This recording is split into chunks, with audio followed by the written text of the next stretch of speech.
Welcome to a new stock investment analysis video. Today we are doing an in-depth analysis of a stock I've been buying in July, Bristol Myers Squibb.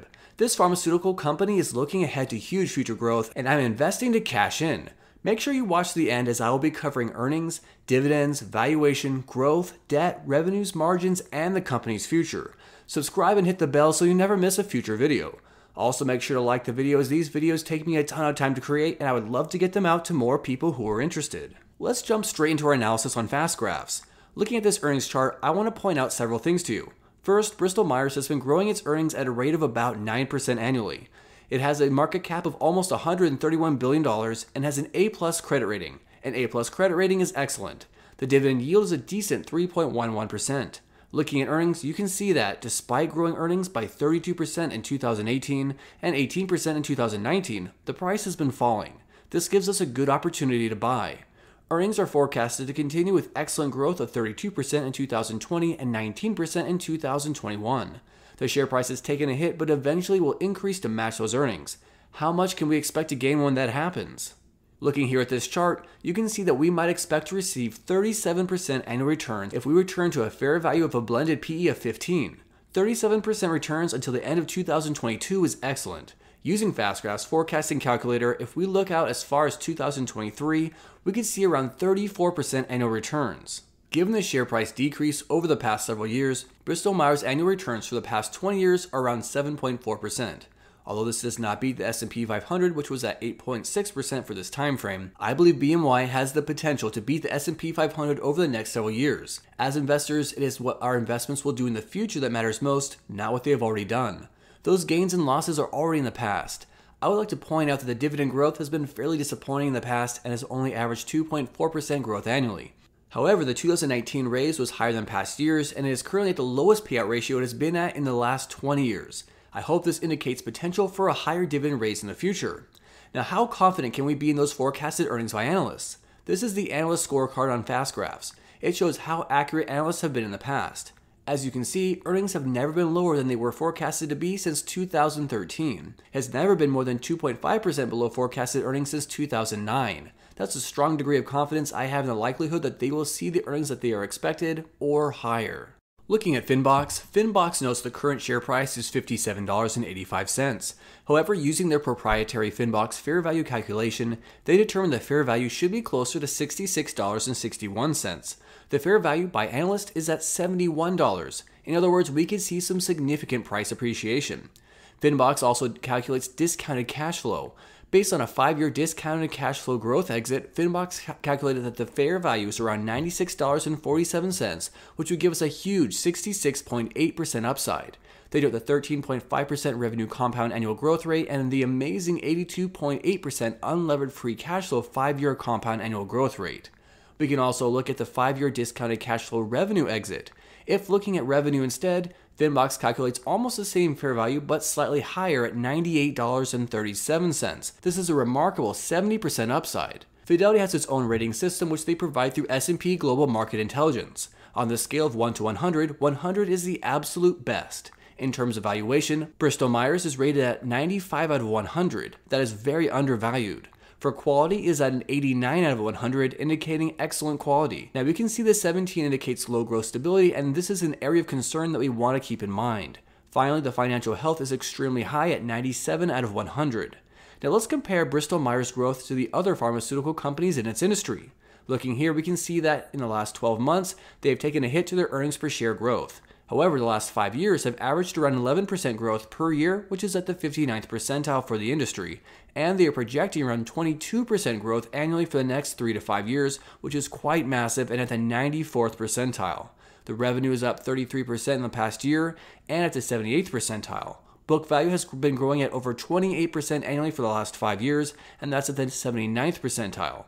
Last, free cash flow has grown at a rate of 13% annually for the last 5 years, which is at the 47th percentile. Overall, the historical growth looks good and the projected growth looks even better. Profit margins are looking great. Gross margins are at 77%, which is at the 79th percentile. The Ebit margin, EBIT stands for earnings before interest, taxes, and depreciation, is at almost 37% and at the 90th percentile. Operating margins are at almost 24% and at the 90th percentile, and pre-tax margins are at almost 9% and at the 85th percentile. In other words, they have far better margins than most of their industry competitors. Looking at returns, the return on equity of almost 3% is at the 67th percentile, the return on assets of 1% is at the 85th percentile, and the return on investment is 1.3% at the 80th percentile. Now, while Bristol Myers is looking good for the industry, this is below what you'll see in many other industries and lower than what I generally look for. Finally, looking at debt, we see the debt-to-equity ratio is just over 100%. This is far higher than what I'd like to see and places them at the 69th percentile for the industry. For debt to assets, they're at the 65th percentile, debt to capital is at the 57th percentile, and total debt to equity is at the 75th percentile. In short, while not outrageously high for the industry, the debt is higher than what I generally look for. In fact, if you look at this chart on Finbox, you will see the debt for Bristol Myers jumped by a huge degree in 2019. For those of you who are unfamiliar, Bristol Myers merged with Celgene in 2019. Celgene is a global biopharmaceutical company. The acquisition is where the huge jump in debt has come from. Total debt grew from under $10 billion to $47.5 billion. Although cash and equivalents have grown to almost $16 billion, the debt has grown far faster, and thus net debt is currently about triple what it has been in the past. Our next question is whether they can cover the significant increase in debt. For that, we look at the chart on Finbox. The Altman Z-score is based on 5 financial ratios: profitability, leverage, liquidity, solvency, and activity to predict whether a company has a high probability of becoming insolvent or bankrupt. An Altman Z-score around 1.8 typically suggests the company may be headed for bankruptcy. A score closer to 3 suggests the company is in solid financial positioning. Bristol Myers is above this at a 3.6 and has never dropped below a 3 in the past 5 years, which is a good sign. Looking at interest coverage in orange, we want to make sure that a company can cover its interest. I always want a coverage of at least 2.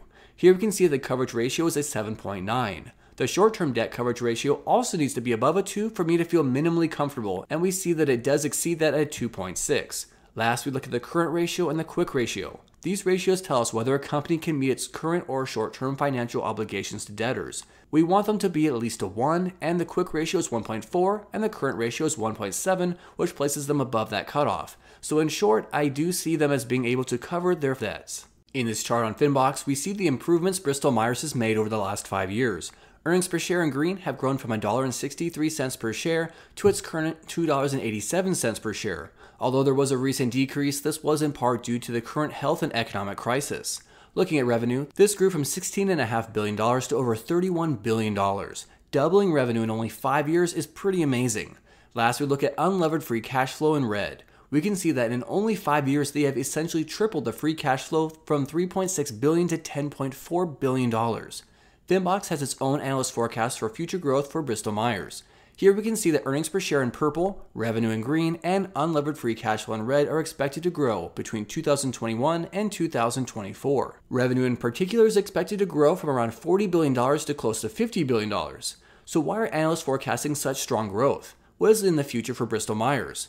First, Bristol Myers has 8 near-term drug launches and 6+ next medicines. Just the new launches have a potential to earn $20 billion in revenue in the second half of the next decade. Each of the 6+ next medicines are expected to have significant commercial potential, and they have a maturing early pipeline, which means a new wave of drugs coming to market in the foreseeable future. Of particular importance, 90% of the organization is now in place globally following that merger with Celgene. When 2 large companies merge, there is always a focus on synergies. Are there areas of the new company that can save money based on the new size and available resources made available by the merger? Based on their own analysis, Bristol Myers is expecting to deliver $2.5 billion in synergies by 2022. 1/3 of this should be realized by the end of 2020. Bristol Myers intends to work on reducing their debt and expects to have already reduced it by a good margin by the end of 2023. They remain committed to the dividend, which I certainly like to see as a dividend investor. They are also intending to continue to put their cash toward future innovation. They had $19 billion in cash as of the first quarter of 2020 and were expecting around $45 billion in free cash flow from 2020 to 2022. Let me repeat that again, $45 billion just in free cash flow, not in revenue. That's pretty amazing. $10 billion of this will go to debt, $12 billion will go to dividends, and around $7 billion for CVR payments. CVR stands for Contingent Value Right. Contingent value rights are prevalent in the biotech and pharmaceutical industries because they allow the merging companies to negotiate differences in the value of yet-to-be commercialized and therefore very risky drugs.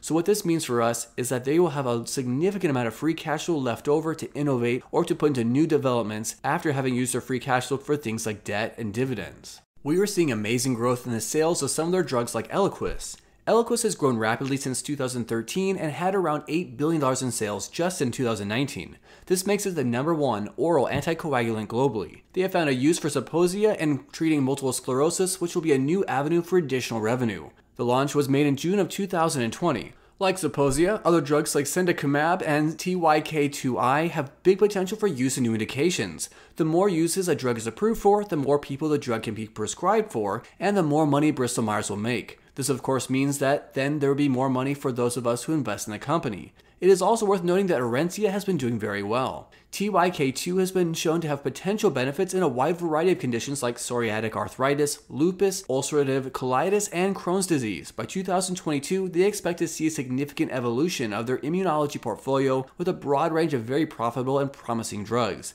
This area is also where AbbVie has been focusing and made an enormous amount of money. So in conclusion, between their many inline brands like Optivo, Orencia, and Eliquis, their new launches like Zeposia, and their many drugs which are on the verge of release, there is a lot of exciting potential for Bristol Myers. In fact, there are over 20 assets with proof of concept decisions expected over the next 3 years. What are your thoughts? Are you investing in Bristol Myers? Let me know in the comments below where you see this company going and where you intend to invest your money. I look forward to hearing from you. Make sure you subscribe and hit the bell so you never miss a future video.